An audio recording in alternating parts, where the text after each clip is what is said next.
Wealth is not a reward for effort. It is a mathematical response to the complexity of the problem being solved. While many believe that hard work alone dictates financial success, the global economy actually operates on a strict hierarchy of problem solving where the most difficult obstacles command the highest premiums.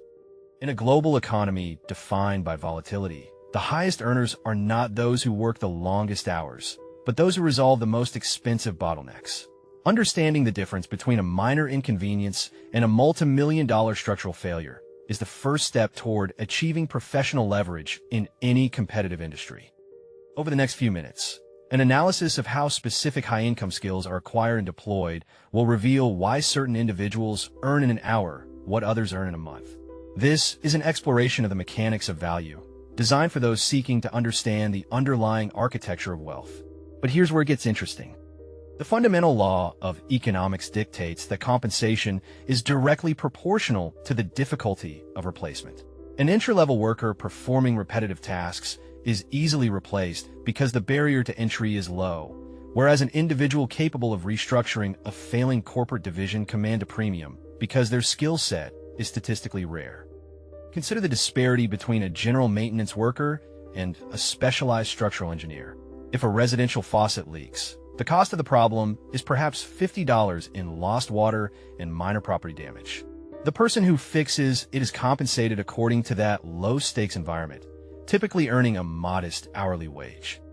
However, if an underwater oil pipeline develops a structural fissure, the cost of that problem scales to millions of dollars per hour in lost revenue and environmental liability. The specialist capable of diagnosing and repairing that specific failure is not paid for their labor, but for the massive amount of capital they protect from vanishing. Data from labor statistics consistently shows that the top 1% of earners across various sectors are almost always those who deal with high-stakes variables.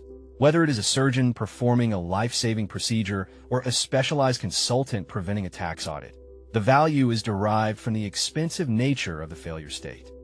The market does not care how hard a person works, only how much value is created or how much loss is averted. This creates a clear objective for anyone seeking to increase their income. Identify the most expensive problems within a niche and develop the rare skills required to solve them. To solve expensive problems, one must first learn to speak the language of the enterprise, return on investment. A consultant who can identify and fix that 1% inefficiency is not asking for salary. They're offering a trade.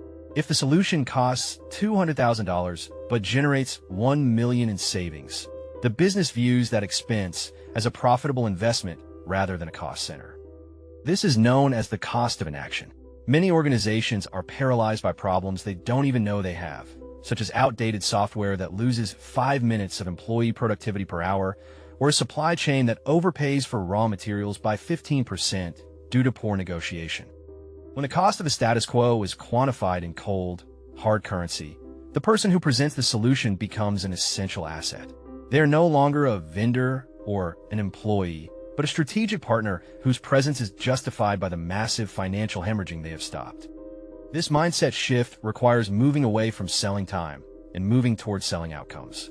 High-income individuals focus on the gap between the current state of a business and its potential state, charging a percentage of that delta. This leads to a critical realization about how these skills are actually acquired. Solving expensive problems usually requires bridging a specialized knowledge gap.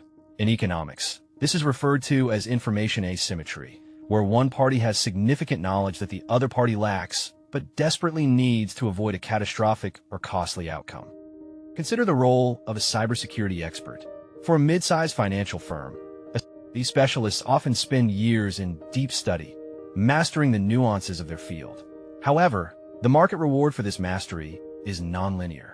Doubling the rarity of a skill can often lead to a tenfold increase in the potential income it can generate, as the pool of available experts shrinks while the demand remains constant. High-income skills are often found at the intersection of 2 or more disciplines. An accountant who also understands complex international maritime law is significantly more valuable than one who only understands basic domestic tax codes, because they can solve the expensive problems of global shipping conglomerates. The acquisition of these skills is an investment in human capital. It is about becoming the only person in the room who knows how to turn the specific screw that starts the engine. But fixing the engine once is only the beginning. The real wealth is found in the next stage of the process.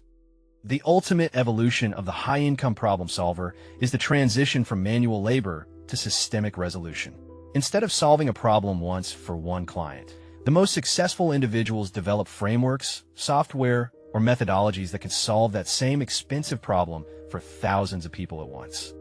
Think of the difference between a lawyer who bills by the hour to defend a single patent and the individual who builds a legal software platform that automates patent filing for every startup in the country.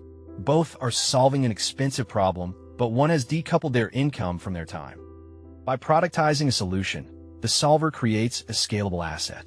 If a software tool saves a company $50,000 a year in labor costs, and that tool is sold to 500 companies, the creator has effectively solved a $25 million aggregate problem while maintaining low operational overhead.